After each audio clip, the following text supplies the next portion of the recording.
Lancang kuning berlayar malam, hai berlayar malam. Haluan menuju ke laut dalam. Lancang kuning berlayar malam, lancang kuning berlayar malam. Assalamualaikum warahmatullahi wabarakatuh. Alhamdulillahilladzi an'amana rizqan halalan tayyiban. Wassalatu wassalamu ala sayyidil mustafa Sayyidina Muhammadin sallallahu alaihi wasallam khairil umam. Amma ba'd. Dewan Hakim yang Fahmi muliakan, hadirin sahabat gerak syariah yang Fahmi banggakan, ubur-ubur ikan lele, hadirin apa kabar? Sehat le? Alhamdulillah menyalawi paten kalimah. Hadirin sahabat OJK rahimakumullah. Dilansir dari laman www.kemenko.go.id, Bapak Wakil Menteri Keuangan Republik Indonesia Bapak Anggito Abimanyu dalam acara Indonesia Business Forum 2024, beliau menjelaskan bahwa perekonomian syariah di Indonesia terus mengalami peningkatan yang signifikan seiring berkembangnya zaman. Hal ini dibuktikan dengan diluncurkannya surat berharga syariah negara, dibantunya Badan Pengelola Keuangan Haji dan Badan Penyelenggara Jaminan Produk Halal, yang mana kesemua ini menjadi bukti seriusnya pemerintah mendorong perekonomian negara melalui keuangan syariah.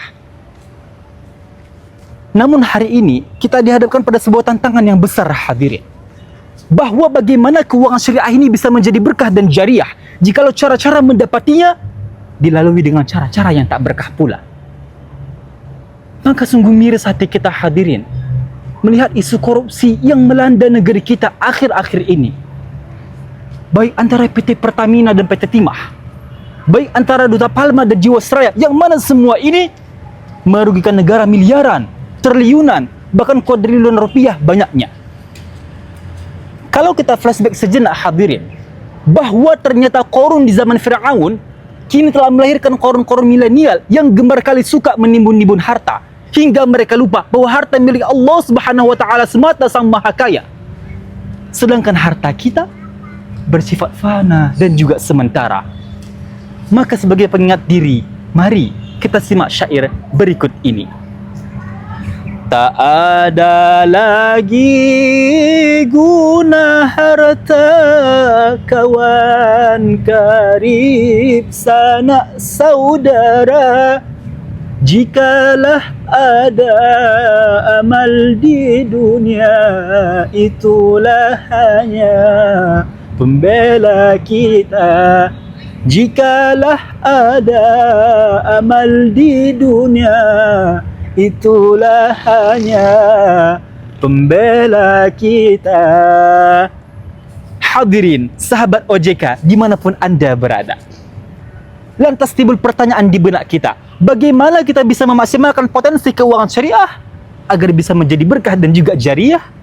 Jawabnya, Islam telah memberikan tatanan penggunaan harta yang baik melalui ziswaf, zakat, infak, sedekah dan juga wakaf sebagai solusi pemberdayaan ekonomi umat. Melalui ziswaf, hadirin, kita bisa memberdayakan masyarakat lebih berdaya, makmur dan juga sejahtera.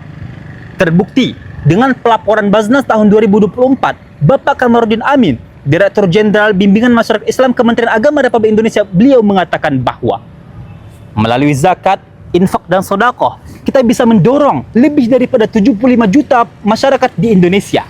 Dan melalui wakaf, kita dukung 3 juta anak di Indonesia melalui 47.000 lembaga pendidikan dan 18.000 pondok pesantren, yang mana kesemua upaya ini menjunjung konsep dari umat dan untuk umat. Maka sungguh indah tatanan yang Islam berikan, bukan?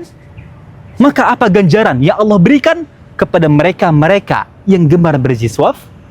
Allah berfirman dalam Quran surah Al-Baqarah ayat 261. Apa kata Allah? Bismillahirrahmanirrahim. Mathalul ladzina yunfiquna amwalahum fi sabilillahi kamathali habbatin ambatat sab'a sanabila fi kulli sumbulatin mi'atu habbah wallahu yudha'ifu liman yasha' wallahu wasi'un alim. Sadaqallahul azim. Hadirin, sahabat OJK, ladies and gentlemen, Imam Ibnu Katsir Ad-Dimashqi, seorang ulama tafsir berkebangsaan Damaskus, dalam tafsirul Qur'anul Azim, beliau menjelaskan sehubungan dengan ayat ini. Hadza mathalun darabahu Allah Ta'ala li tad'ifi thawabi liman anfaqa fi sabilihi wa batigha'i mardati wa annal hasanata tudha'afu bi'ashri amsalha ila 700 dha'fin. Bahwa dalam ayat ini Allah Subhanahu wa taala memberikan perumpamaan ganjaran yang ia berikan kepada mereka-mereka yang gemar berinfak di jalan Allah semata-mata karena mengharap ridhonya Allah Subhanahu wa taala dengan pahala 10 sampai 700 kali lipat banyaknya. Maka oleh karena itu hadirin, melalui gerak syariah, Gebiar Ramadan Keuangan Syariah bersama OJK, kita dukung perekonomian Indonesia melalui edukasi masyarakat dengan ziswaf, zakat, infak, sedekah dan juga wakaf sebagai solusi pemberdayaan ekonomi umat. Dengan cara apa? Dengan cara O, J, dan K. O, kita optimalkan harta kita melalui ziswaf. J, jangan sampai kita merasa harta kita milik kita, tapi milik Allah Subhanahu wa taala. Dan K, kembalikan hakikat harta hanya pada Allah, karena Allah lah sang maha kaya dan sang pemilik harta kita semua.